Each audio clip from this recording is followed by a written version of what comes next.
Hello everybody, Captain VFC here with another Hella gift stroke starter set. This time it is the Alouette III helicopter. Yes, this is part 2 in a mini series. Is 2 a series? I don't know. Well, we'll see. Comment below, is 2 part of a series? Anyway, hot on the heels behind the Hella Grumman Hellcat that I did a little while ago. Link above if you want to see that video. Now, the real question is, based on the somewhat traumatic experience that I had with the Hellcat, will this be a Hell-O-copter, or will it really gel-O-copter? So yes, if you're new around here, then these videos will tend to be me building the kit in the background and giving a general overview as the narration, rather than specifically go through every part that I am sticking down. Ultimately, any key points I will hopefully gesture to, and if you miss anything then just go back or just ask me a question in the comments below if there's something which you see. Just timestamp it or something like that. Just tell me if there is anything else. This kit was made pretty much following the order of the instructions, with only a few minor diversions which we will hopefully see at some point and I will mention. However, it is important to begin with the fact that this is a starter or gift set depending on who you ask. Most retailers seem to have it as a gift set, and certainly that's what makes sense to me. As a starter set, that's what it says on the Hella website. Not a big fan. But this came with 3 paints, which is blue, black and yellow. Again, there's an unboxing video of this which shows those, and I was going to use them. That was certainly the plan. Brush painting as well, because it comes with a Hella brush. I'm not using it here for the interior, but I did use it for the final sort of top coats, the exterior colour. So I had to make a decision as to what to do with the interior and all of the other colours. Like I said, this is more of a gift set in that if you start your modelling journey with nothing but these 3 paints, the paintbrush, the poly cement and whatever else, you are not going to be able to make the kit as per the instructions. You will need to buy extra paints. So what I've done here, because the interior is so visible because it's, you know, a helicopter with a big glass front, I have used my usual paint supply, Hataka, and painted the interior a dark grey, which is more or less what the instructions say, with the seats being picked out in a sort of fabric-y, drab, horrible, boring colour. And there's even a couple of decals that go on the interior as well. This is actually a very nice kit. There, I said it. I said it this quickly into the video as well, so thanks for watching. You don't need to see the rest. No, please carry on watching, see the end result. But no, this is a complete turnaround from the Hellcat starter set that I made. Again, the Hellcat's paints were not sufficient for actually making the model, and you have to use other colours for the interior, but that's not too big an issue. But the Alouette has a lot of variation. The yellow seems an odd choice to put in the set. You'll see it later, very, very briefly. It's mostly blue, but at least they give you the blue. That's fine. And this is also the first time I have ever made a helicopter. Yes, I know. I'm surprised as well. And I only really bought this one just because I saw it in the shop. I didn't know anything about an Alouette, which is why we are shortly going to hear from History Captain with a very brief overview of what I have learnt about this rather fantastic little machine. But the assembly, as we are seeing here, of the main components was pretty good. In fact, I enjoyed it, as we'll see more of later. Anyway, now that I've explained a little bit about the paints, you will see me using the Hella ones later on, but for now, we're going to go into a little bit of a history of the type whilst I finish on the construction in the background. So, over to History Captain. The Aerospatiale Alouette III is essentially an enlarged version of the earlier Alouette II, this time featuring a cabin large enough for 5 passengers as well as the 2 pilots, so 7 seats in total, or other configurations such as having stretchers available if you're that way inclined. Demonstrating the abilities of the type, one example managed to land over 4,000 metres in altitude in the Alps, a feat which is very impressive for a helicopter, which is, let's face it, not something associated with flying very high. But the only way is up, pun intended, with the next goal being over 6,000 metres in altitude and the Himalayas. Again, The same machine successfully landing with passengers and equipment 6,000 metres in altitude. With such potential for both civil and military uses, the type proved to be extremely successful and remained in production in France until 1985, with licenses going to Switzerland, Romania and India, the last of those still being in production today. In total, over 2,000 of these light utility helicopters were built, seeing service all over the world with multiple nations in both military and civilian roles. The French military finally withdrew their last of the type in 2022. Well, thank you, and wasn't that delightful? The versions that come with the kit are both for essentially the French military police, or one arm of the French military police, and both of them are painted in this lovely French blue colour. Now, I've used the black supplied with the kit and the Hella paintbrush also supplied with the kit to undercoat everything in black.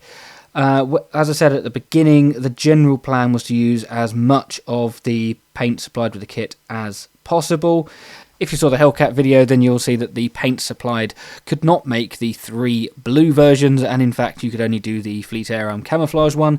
I am so happy to say that the same is not true of the Alouette, and they actually supply you the colours for the box, and it's even easier that they give you 2 blue examples, which are essentially the same basic machines, save for one notable difference, which we will get to later. On the topic of the paint, I thought that it was actually quite good. Yes, it's a little thick, but as you've seen, they've all been in the proper pots rather than those horrible little Humbrol style pots that just dry up and are overall not very good.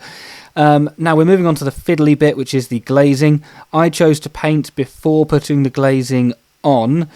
There were a couple of issues here. The entire thing is essentially clamped down at the bottom.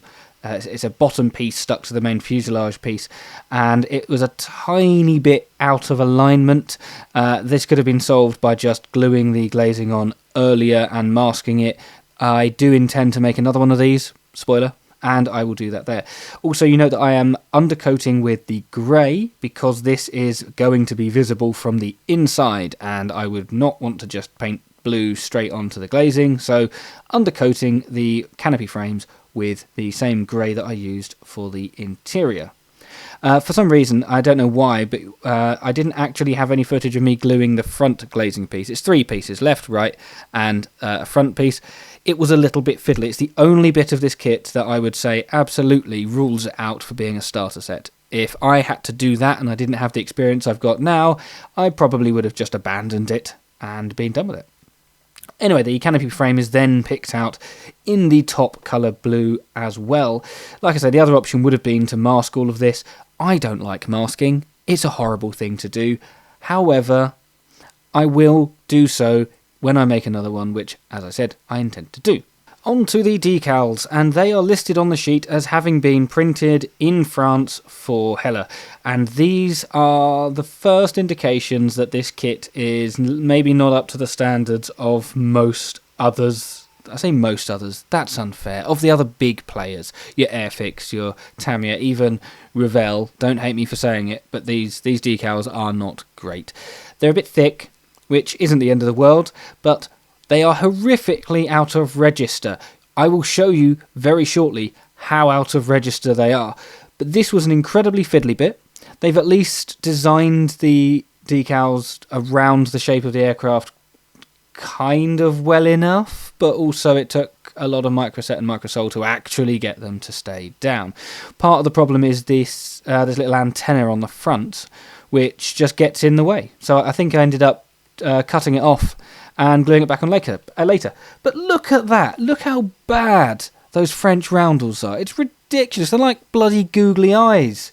It's a wonky-eyed helicopter. You can't have that flying around, can you? That is why I chose the scheme that I did, which is the anniversary one. Basically the same thing, but without those stupid roundels on it. Oh, it's already got me angry, and I've skipped bits. Yellow. This is where I started using the yellow paint. It is horribly thin. Coverage is bad. Pigment is not good. But look, I mean, this decal is quite nice on the side. That worked.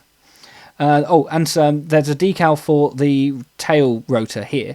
I am not using it, as you can see. I am just painting it. I would much rather, paint things like this on and, yes, risk getting it a tiny bit wonky than I would faff about with a horribly thick, out of register, red and yellow stripy decal. Again, this is not ideal for a starter set. And then varnishing, we are using Vallejo matte and Humbrol gloss to get a sort of satin finish. It is a 50-50 mix. I just do it by eye. You'll be pleased to know I have actually now just bought a satin varnish, so I don't actually need to waste time with mixing these two different brands, because they're very, very different. The Humbrol one is very, very thick. It's not great, and the Vallejo one is absolutely fine, absolutely lovely. But mixing the two together with a bit thinner is always a bit weird. Right, here is again a bit that I struggled with. The rotors are designed to spin around, so it tells you not to glue certain bits. I completely failed, and they're not actually stuck on. You see me here assembling the rotor into the I want to call it an axle. It's not. It's an engine shaft, camshaft. I don't know. The vertical spinny bit that is then attached to the rotor bits. Look, you can't tell that I did aerospace engineering, can you? Honestly. But yes, mine is just placed on it as a plug, so they still spin. However, it's not as per the kit. I did actually sometimes find the instructions a little bit confusing. There were a few moments where it looked more like they were just saying, glue all of the things together, rather than actually helping you assemble. Like, they could have broken it down into a few more stages in some places, but I also had a couple of beers, so maybe it was just that I wasn't reading things properly.